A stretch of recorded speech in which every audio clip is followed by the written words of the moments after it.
Thank you. I hope you will applaud afterwards. Everybody is tired and not waiting for some long talk and just do the prize-winning things. But a short talk.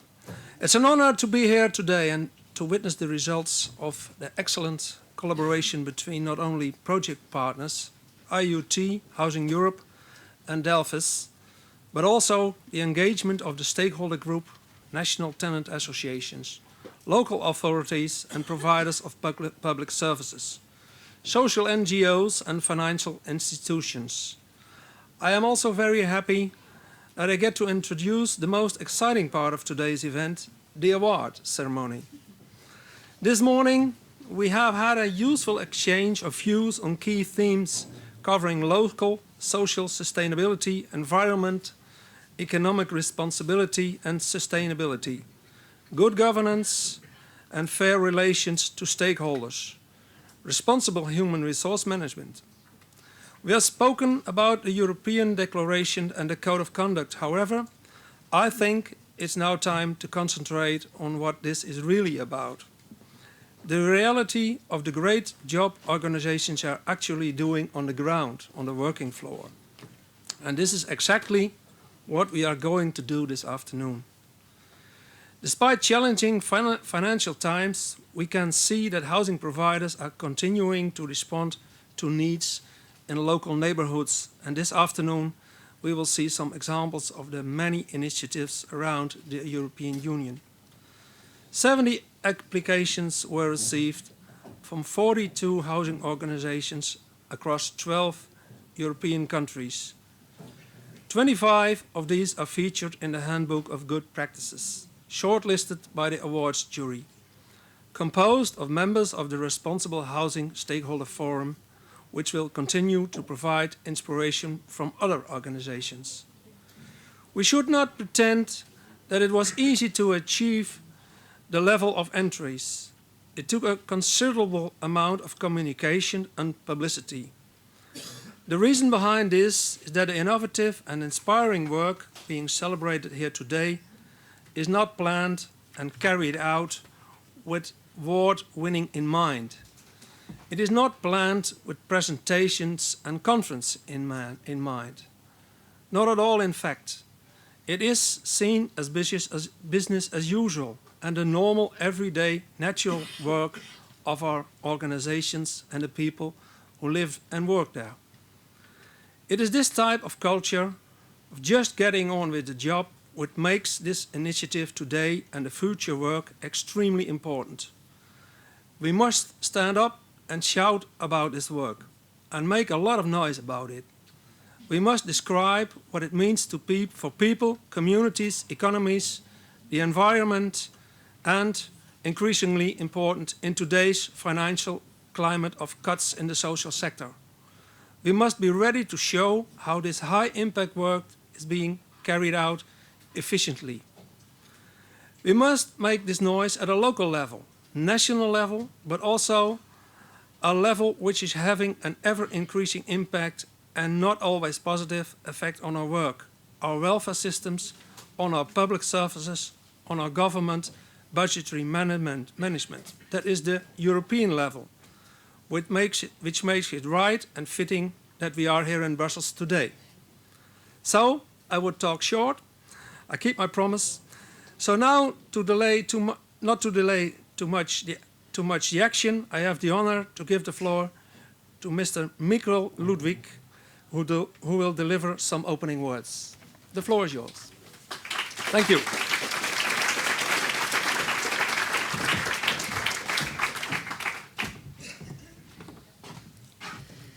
Ladies and gentlemen, I'm very happy to be here in Brussels today, and it's for me a short day because the last night was the end of the Munich Hauptaction. It's called Oktoberfest. It's a long night, but that's another story, I can't tell you. It is a great honor and pleasure for me to talk to you on this very special day, the International Tenants Day. Tenants empowerment and responsible housing are not only an issue for tenants, landlords, housing providers, and many other stakeholders. These issues are crucial to our long-term strategy to secure the European social model as such. 1 in 4 of the 1.7 million residents of Vienna lives in a city-owned flat.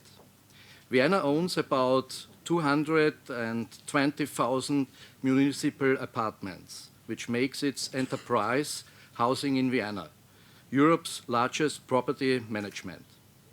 Every year, Vienna allocates about 10,000 council flats to new tenants. Therefore, investments in sustainable housing have to be seen as long-term investments in our societies. Residents must be able to rely on responsible housing all over Europe. We note that the housing sector has been undergoing an important transformation. This is why we welcome the initiative of the ERHIN project, giving all housing providers a strong guideline to further develop and adapt housing policies, present and future needs of fair and ethical housing. At this point, I would like to thank everybody who participated in the process of ERHIN project. You have done a great job during the past 18 months, and I welcome the strong signal about corporate social responsibility in housing we are able to deliver today. I congratulate all of you, and especially Mrs. Stenbergen and the team from IoT for the excellent and fruitful process.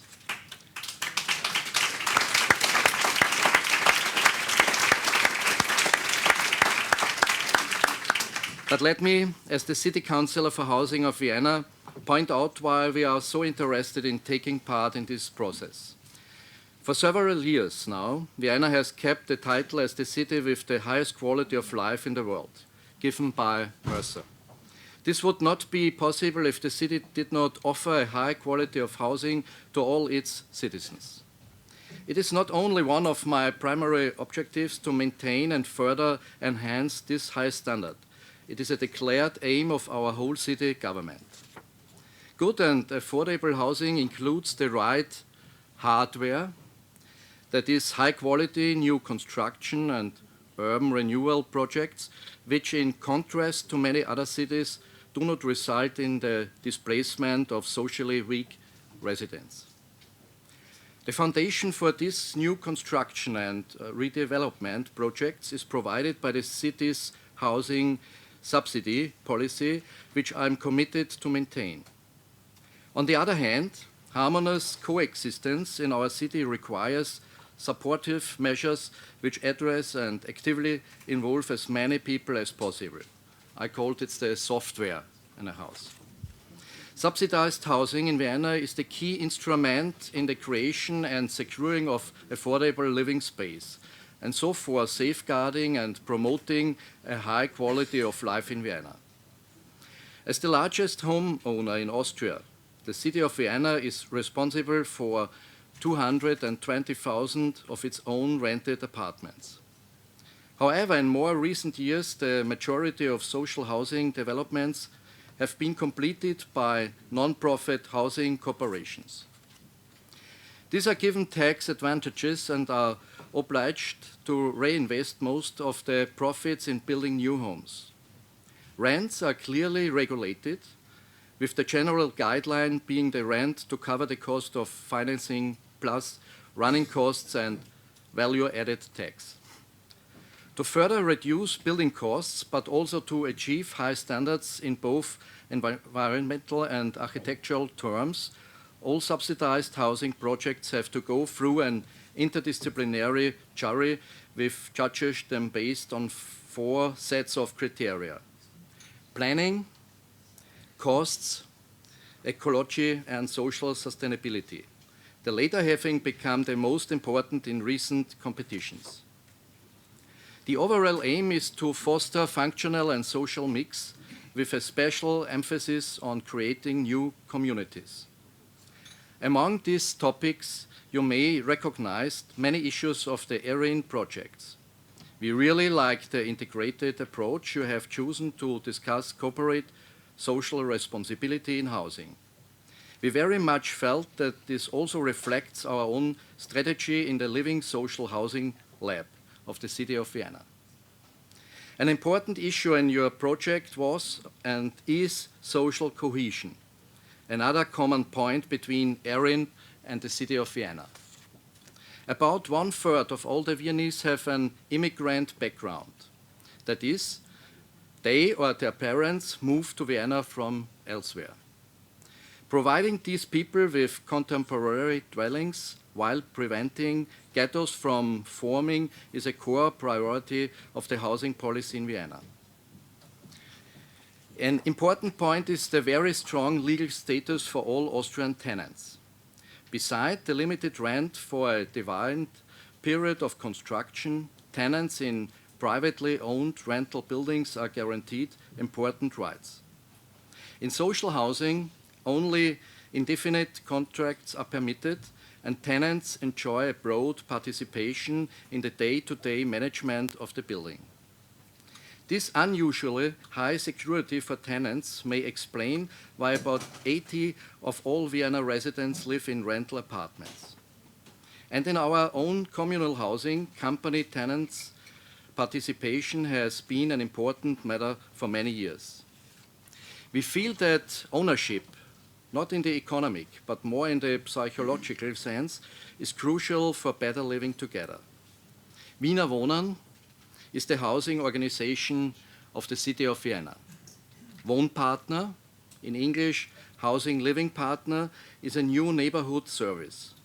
It offers consulting and mediation between all parts in neighborhood conflict, prevention and community work, and offers promotion of participation and cooperation. Willkommen Nachbar, in English, welcome neighbor, for example, is a project in which established residents welcome new tenants. This welcoming initiative by itself has a positive effect on the social climate of a residential building facility. With the Gebietsbetreuung, in English called regional care system, Vienna has long enjoyed efficient law-free threshold facilities for all issues and for all problems related to domestic space and the home. Occupants are integrated in the finding of solutions by active mediation where conflicts arise. Before I finish, I want to point out that adequate provision of social housing is one of the most important challenges of the future all over Europe. The EU Treaty clearly states that housing is a national competence, but it also gave the European Commission that possibility to interfere with competition laws. Therefore, Vienna started a very successful initiative with a resolution on social housing in Europe with the wide support of various political parties. Mayors of 30 big European cities have stated that housing, especially social housing, is a clear issue of the member states and their local authorities, and they demand the current EU laws to be changed in line with the principle of subsidiarity. To continue our initiative, ladies and gentlemen, we need your support to communicate our issues, because our voices must be heard here in Brussels and in further cities and towns all over Europe. I myself will continue to lobby for our position tonight in the European Parliament. I'd like to invite you to visit our exhibition in the European Parliament, which can be seen for the next week. Ladies and gentlemen, thank you for your attention.